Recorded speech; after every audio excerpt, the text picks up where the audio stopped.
big day in the Senate yesterday. The vote on the Employment Non-Discrimination Act. 17 years ago was the last time it was voted on. Bringing it back 17 years later. Really remarkable. Big change. Every Democrat voted for it, and seven? Seven Republicans. 2 Republican co-sponsors, which was a big deal, I think. And you wouldn't think, even 4 years ago that you would have Democrats in red states, Landrieu from Louisiana, Pryor from Arkansas, voting for this measure, and they did. And nobody came to the floor to speak out against it, which I think is also significant. And I tell you, who did come out to speak for it, which was very moving, Mark Kirk, who had a stroke a couple of years ago, and he has been back in the Senate, but has never spoken on the floor of the Senate until yesterday, and here's why he said he got up yesterday.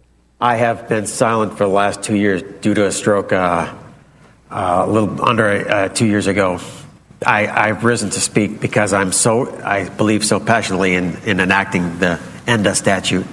And he said, as a Republican from Illinois, right, he is following the example of 2 other great Republicans from Illinois. I think it's particularly appropriate for an Illinois Republican to speak on behalf of this measure in the true tradition of Everett McKinley Dirksen and Abraham Lincoln, men who gave us the 1964 Civil Rights Act and the 13th Amendment to the Constitution.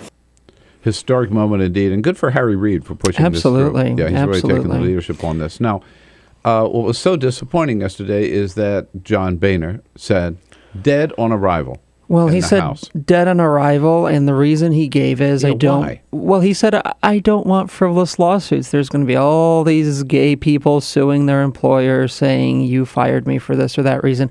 The irony is this is a man who spent millions trying to defend the Defense of Marriage Act before the courts, wasted all that money because it was eventually, of course, struck down. Now he's worried about frivolous lawsuits. After having filed a frivolous lawsuit, right? And and the business community is behind this measure. They say, let's protect all of our employees. Let's make sure everyone has equal opportunity. Large corporations already extend these kinds of protections in their employment policies.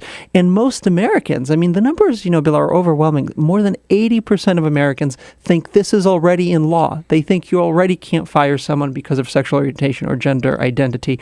So this is just codifying it now. So the first vote, opening debate, was yesterday. Right.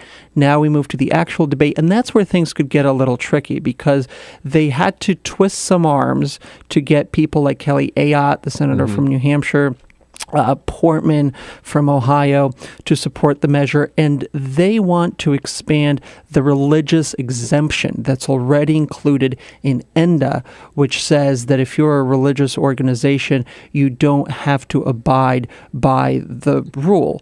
Right. And it's already a big compromise because the Civil Rights Act of 1964 that we just mentioned, that extends protections to minorities, African Americans, women, has a much narrower religious exemption. This broadens it out, and they want to kind of pull it apart even more, either by redefining what constitutes a religious organization so that it's not just the church or a college, it's kind of any business that claims some kind of religious flavor to it.